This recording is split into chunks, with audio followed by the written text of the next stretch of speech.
When you present your mock-up, the goal is for you to share the problem that you're addressing and the requirements that your mock-up addresses. And the time that we have, and actually if you had more time it might be true as well, not every mock-up is going to satisfy every requirement at this point. So if you find as you're mocking up that you can't satisfy every requirement, that's fine. Just be very clear what requirements you're addressing. It's pretty difficult, but they're all smart kids, and if they want to go into the engineering field, then they're going to have to do a lot of projects like on the fly with whatever materials they can find.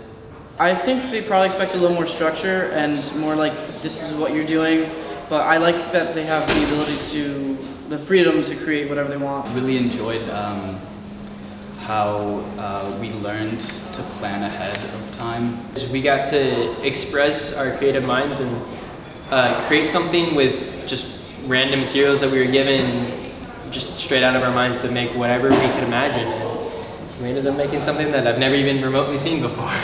The process of first pinpointing what you are trying to solve, like the actual problems, not coming up with solutions first, was something that I had never thought of before. I thought that engineers just immediately thought of solutions and didn't go through this whole process. And I really enjoyed going through the process of thinking of what the problems are, pinpointing them, and then thinking of ways to address them. But today we learned that you have to think of the requirements of what you're going to build before you jump into that.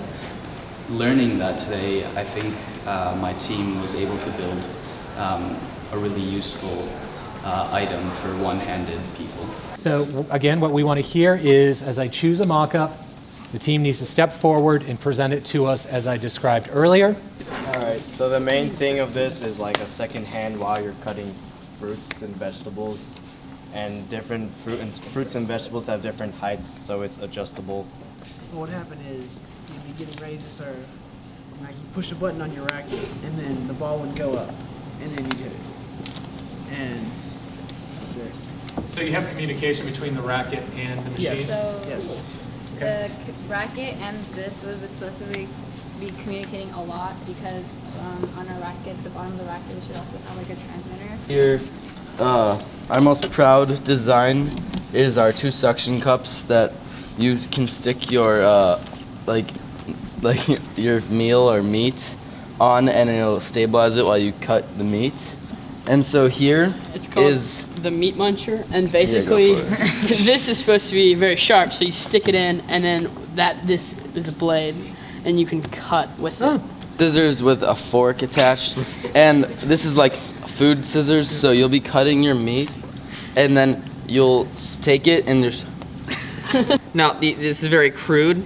It should have more mechanical arms that's able to lock into place whenever you need it, but it'll basically bend, you can use this metal to bend around the food that you need to, and then lock it into place, and just start cutting it from this angle. Help you do would be to tie your shoes with only one hand. So what this does is it wraps around the back of your shoe, and this is elastic, so it can stretch if you have a bigger foot, depending on that. And what these do is that they actually move outwards. So these are hooks, and what you can do with these hooks is you can wrap your laces around them, and it will provide an extra force that your opposing hand would provide. Yeah, so when you're holding a pot with a handle on the side, there's a lot of weight if you can't hold it from both sides and pick it up traditionally. So we came up with a way where you could pull these up, which are on hinges, and then you can grasp all 3 of them at the same time and carry the pot like a basket. And when you're done, you can set it down and put the handles back down to the sides of the pot.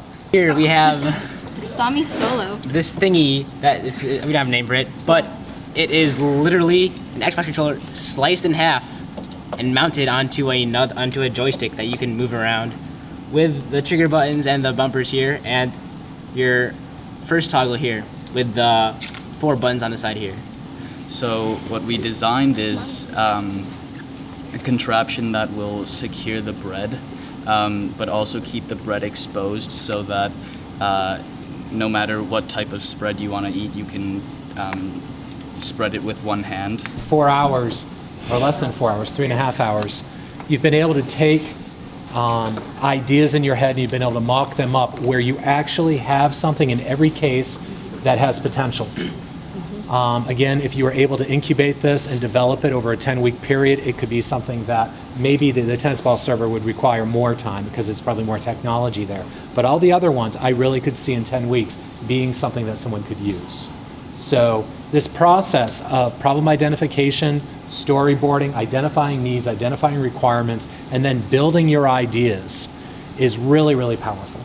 Hopefully, if you haven't been exposed to this prior to today, this may be lit a little fire inside of you to say, where can I get more of that?